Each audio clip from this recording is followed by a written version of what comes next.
Welcome to Sivakami சமையல். சிவகாமி சமையலில் இன்றைக்கி ஒரு லஞ்சு மெனு நம்ம பார்க்க போகிறோங்க.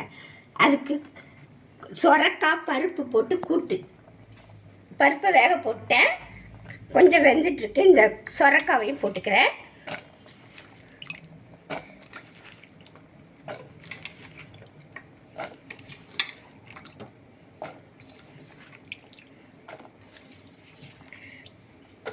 கொஞ்சம் வெங்காயம் போட்டுக்கிறேன்.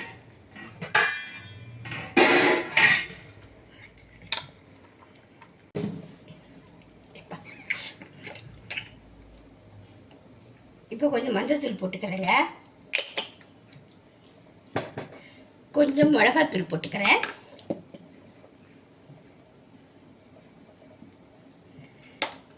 அப்படியே குக்கர் மூடி வச்சு ஒரு விசில் 2 விசில் வரட்டும் போட்டுக்கிறேங்க.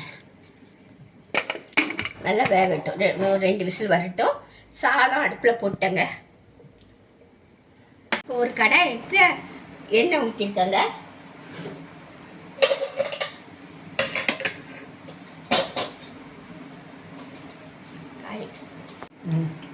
இப்போ எண்ணெய் காஞ்சிச்சு. கொஞ்சம் கடுகு போட்டுக்கிறேன், 2 ஜீரகம் போட்டுக்கிறேன்,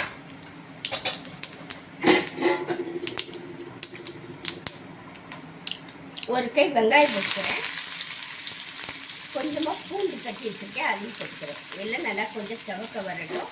கூட்டில் தாளித்து ஊற்றணுங்க. பாருங்கள், கூட்டு பாருங்கள் வெந்துச்சு,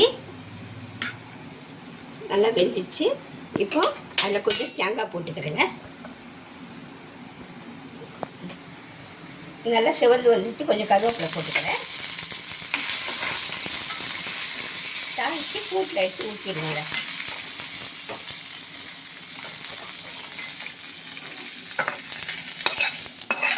இது அப்படியே போயிட்டு ஒரு அடுப்பில் வச்சு கொஞ்சம் ஒரு லைட்டாக கொதி வரட்டும்.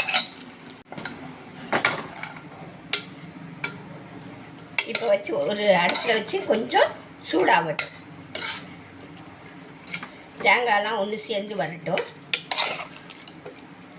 இப்போ உப்பு காரம் பார்த்துடுங்க.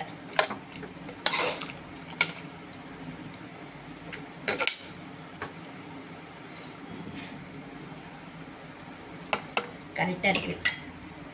இப்போ கூட்டு ரெடி ஆயிடுச்சுங்க. அடுத்தது பொரியல் பண்ண போகிறேங்க. இப்போ ஒரு கடாயில் எண்ணெய் ஊற்றி கடுகு போட்டுக்கிறேன், கொஞ்சம் கருவேப்பிலை போட்டுக்கிறேன்,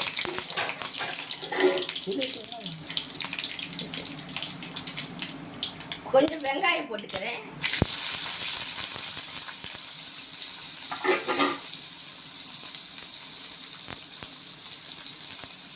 எடுத்து வச்ச கோவக்காய் போட்டுக்கிறேன்.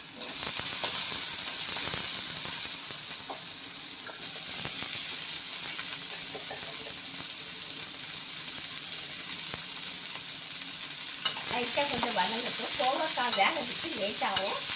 கொஞ்சமாக தண்ணி ஊற்றி நல்லா மூடி போட்டு வேக வச்சுருக்கேன். கோவக்காய் தகுந்த மாதிரி உப்பு போட்டுக்கிறேன், கொஞ்சம் மஞ்சள்தூள் போட்டுக்கிறேன், கொஞ்சம் வதக்கிட்டு கொஞ்சமாக தண்ணி ஊற்றிக்கிறேன். ஒரு 2 கை அது தண்ணி ஊற்றி வேகட்டும். கோவக்காய் வேகிறதுக்கு நேரம் ஆகும். அப்படியே மூடி வச்சுருவேன். நல்லா வெந்துச்சு பாருங்கள்.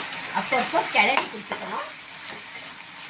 இப்போ கொஞ்சமாக மிளகாத்தூள் போட்டுக்கிறேன், நிறைய போடல, தேங்காய் போட்டு தான் செய்ய போகிறேன்.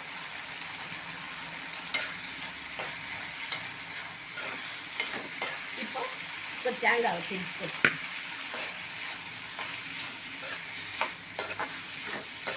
வேர்க்கடலை போட்டு செய்யலாம். அது ஒரு தடவை உங்களுக்கு செஞ்சு காட்டுறேன். வேர்க்கடலை போட்டு எப்படி பொரியல் பண்ணலான்னு காட்டுறேன்.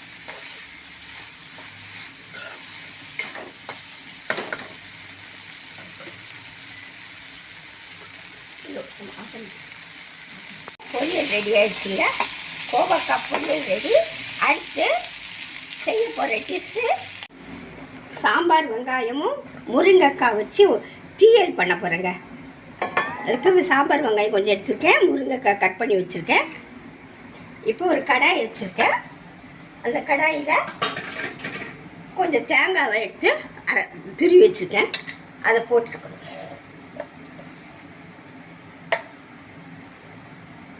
கருவேப்பிலை போட்டு அதை நல்லா செவக்க வறுக்கணுங்க. வறுத்துட்டு காட்டுறேன். இப்போ ஒரு 2 ஸ்பூனு தனியாத்தூள் போட்டுக்கிறேங்க. 1 ஸ்பூனு மிளகாத்தூள்,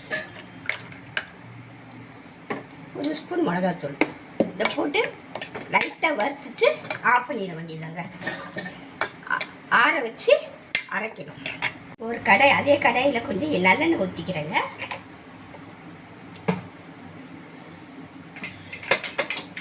இப்போ கொஞ்சம் வெந்தயம் போட்டுக்கிறேங்க. எண்ணெய் காஞ்சிச்சு. கொஞ்சமாக கடுகு போட்டுக்கிறேன்.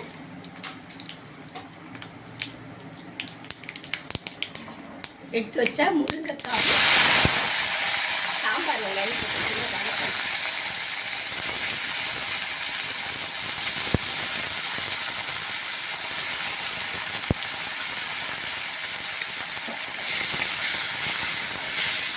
வதக்கி தண்ணி ஊற்றி நல்லா வேக போடுங்க. இப்போ முருங்கைக்காவும் கொஞ்சம் வதங்கிட்டு கொஞ்சம் தண்ணி ஊற்றிக்கிறேன். அதுக்கப்புறம் கொஞ்சம் உப்பு போட்டுக்கிறேன். நல்லா வேகட்டும்.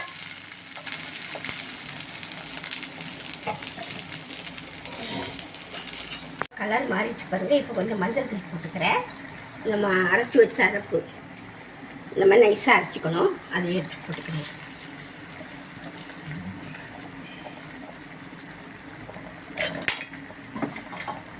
ஒரு நெல்லிக்காய் சைஸ் புளி எடுத்து கரைச்சி வச்சுருக்கேன், அதையும் எடுத்து வைக்கிறேன். அது குழம்புக்கு தகுந்த மாதிரி தண்ணி ஊற்றிக்கலாம். மிக்சி ஜார் கழுவுன தண்ணியெல்லாம் ஊற்றிக்கலாம்.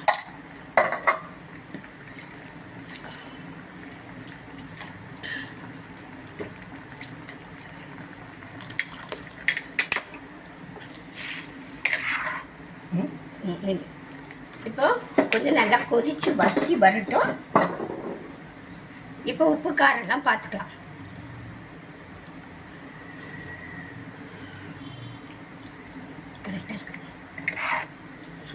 பாருங்கள், நல்லா கொதிச்சிச்சு.